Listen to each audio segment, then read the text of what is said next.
നമസ്കാരം. എങ്ങോട്ടാണ് ഈ കേരളത്തിന്റെ പോക്കെന്ന് ചോദിച്ചാൽ ഉത്തരമില്ല.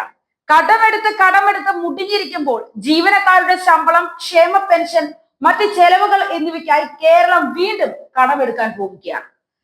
1920 കോടി രൂപയാണ് ഇത്തവണ കടമെടുക്കുന്നത്. കടപ്പത്രം പുറപ്പെടുവിക്കുന്നതിനായുള്ള ലേലം ഫെബ്രുവരി 25-ാം തീയതി റിസർവ് ബാങ്കിന്റെ മുംബൈ ഫോർട്ട് ഓഫീസിൽ ഈ കുബേർ സംവിധാനം വഴി നടക്കുമെന്ന് ധനമന്ത്രി KN ബാലഗോപാൽ അറിയിച്ചു. ഇതോടെ ഈ സാമ്പത്തിക വർഷത്തെ കടമെടുപ്പ് 40,920 കോടിയായി. സാമ്പത്തിക പ്രതിസന്ധി രൂക്ഷമായി മാറിയതോടെ ബജറ്റിൽ പ്രഖ്യാപിച്ച പദ്ധതികൾ 50% കേരളം വെട്ടിച്ചുരുക്കിയിരുന്നു. ഓരോ വകുപ്പുകളും അതിനനുസരിച്ച് നേരത്തെ ഇറക്കിയ ഭരണാനുമതി ഉത്തരവുകൾ പുതുക്കിയിറക്കിയിരുന്നു. അതേ അവസരത്തിൽ ഓരോ വകുപ്പുകളും വരുമാനം ഉയർത്താൻ തങ്ങളുടെ സർവീസുകളുടെ ഫീസുകൾ കുത്തനെ ഉയർത്തുകയും ചെയ്തു. 100% വരെ ഫീസ് ഉയർത്തിയ വകുപ്പുകൾ പോലുമുണ്ട്. ഇങ്ങനെയെല്ലാം ചെയ്തിട്ടും സാമ്പത്തിക പ്രതിസന്ധി മറികടക്കാൻ കേരളത്തിന് കഴിയുന്നില്ല. സർക്കാർ ഉദ്യോഗസ്ഥർക്കും പെൻഷൻകാർക്കും ക്ഷാമബത്തയും ക്ഷാമ ആശ്വാസവും അടക്കം ലഭിക്കാനുള്ള നിരവധി ആനുകൂല്യങ്ങളാണ് തടഞ്ഞു വെച്ചിരിക്കുന്നത്. 6 ഗഡു ക്ഷാമബത്തയും ക്ഷാമ ആശ്വാസവും കുടിശ്ശികയാണ്.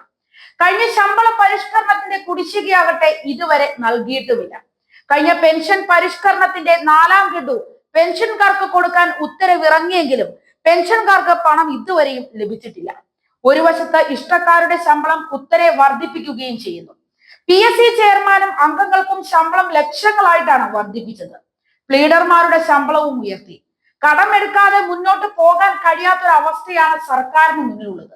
അതേസമയം ശമ്പള പരിഷ്കരണ കുടിശ്ശിക PF-ൽ ലയിപ്പിക്കാത്തത് മൂലം ജീവനക്കാർക്ക് പലിശ ഇനത്തിൽ നഷ്ടപ്പെട്ടത് 355 കോടിയാണ്.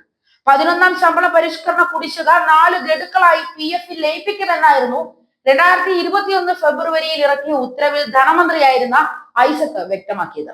തുടർഭരണം കിട്ടിയതോടെ ഐസക്കിന്റെ വാഗ്ദാനവും ഉത്തരവും ധനമന്ത്രിയായ KN ബാലഗോപാൽ വിഴുങ്ങി. 2023 ഏപ്രിൽ ഒക്ടോബർ, 2024 ഏപ്രിൽ ഒക്ടോബർ എന്നീ മാസങ്ങളിൽ 4 തുല്യ ഗഡുക്കളായി PF-ൽ ശമ്പള പരിഷ്കരണ കുടിശ്ശിക ലയിപ്പിക്കാം എന്നായിരുന്നു ഉത്തരവ്. 4000 കോടിയാണ് ശമ്പള പരിഷ്കരണ കുടിശ്ശിക. ഒരു ഗഡു കൊടുക്കാൻ 1000 കോടി വേണം. PF-ൽ കൃത്യമായി ലയിപ്പിച്ചിരുന്നുവെങ്കിൽ PF പലിശ കൃത്യമായി ലഭിക്കുമായിരുന്നു. 7.1% PF പലിശ നിരക്ക്. 2023 ഏപ്രിൽ മാസത്തിൽ ഒരു ഗഡുവായ 1000 കോടി ലയിപ്പിച്ചിരുന്നുവെങ്കിൽ 2025 ഏപ്രിൽ പലിശ മാത്രം 142 കോടി ജീവനക്കാർക്ക് ലഭിക്കുമായിരുന്നു.